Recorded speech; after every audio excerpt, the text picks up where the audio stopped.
అద్భుతమైన ప్రార్థన ఆయన తెలియజేశారు. అంటే ఆ ప్రార్థన ఏదో కంటతా పెట్టి ప్రతిరోజు అదే చేయమని నా ఉద్దేశం కాదు. అది చేయడం తప్పు నేను అంటలేదు. కానీ క్రీస్తు ప్రభువారు ప్రార్థన చేసే విధానాన్ని చెప్పారు. ప్రార్థన చేసే విధానాన్ని మనకు బోధించారు. పరమ తండ్రిని సంబోధించడం కావచ్చు, ప్రథమంగా మనకు కావాల్సిన అవసరాలు ఏంటనేవి ఆధ్యాత్మికమైన అవసరాలతో ప్రారంభించి ఆ తర్వాత మనకు కావాల్సిన భౌతిక అవసరాల గురించి కూడా అడగమని ఆ ప్యాటర్న్ మనం చూస్తే చాలా అద్భుతంగా ఉంటుంది. కొంతమందికి ఆ విధానం తెలియక ప్రభు దగ్గరికి రాగానే కేవలం భౌతికమైన ఈవుల కోసమే ప్రార్థిస్తారు.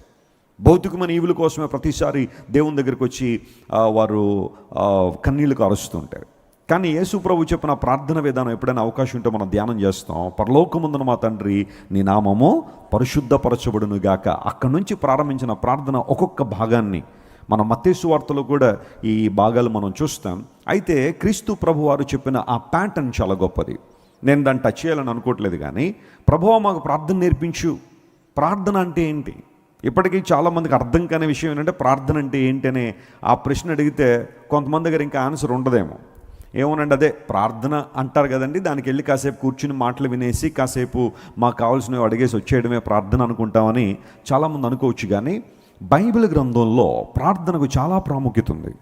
ఆది కాండమును మొదలు పెడితే ప్రకటన గ్రంథం వరకు కూడా ఈ ప్రార్థన బైబిల్ గ్రంథంలో అంతర్లీనంగా కనబడుతూనే ఉంటుంది. దేవుని చేతిలో బలంగా వాడబడిన ప్రతి ఒక్కరూ కూడా గొప్ప ప్రార్థనా పరులుగానే ఉన్నారు. ప్రార్థనలో ఎదిగిన వారిని దేవుడు చాలా బలంగా వాడుకున్నాడు. ప్రార్థనాపరులైన వారు దీనత్వం కలిగి ఉంటారు. హల్లెలూయా. ప్రార్థనాపరులైన వారు శాంత స్వభావులుగా ఉంటారు. ప్రార్థనాపరులైన వారు వివేచన శక్తి కలిగి ఉంటారు. ప్రార్థనాపరులైన వారు దేవుని చిత్తాన్ని ఎరిగి ఉంటారు. ప్రార్థనాపరులుగా ఉన్నవారు దేవుని రాజ్య భారాన్ని తమ భుజాల మీద వేసుకుని దేవుని సువార్త కార్యక్రమాల్లో వారి పాలుభాగస్తులై ఉంటారు.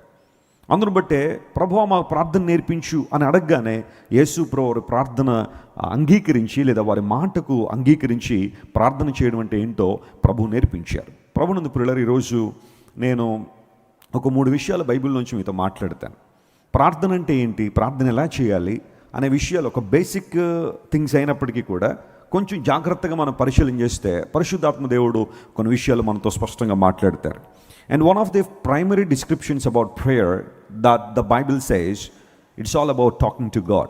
దేవునితో మనం సంభాషణ చేయడం లేదా దేవునితో సహవాసం చేయడం.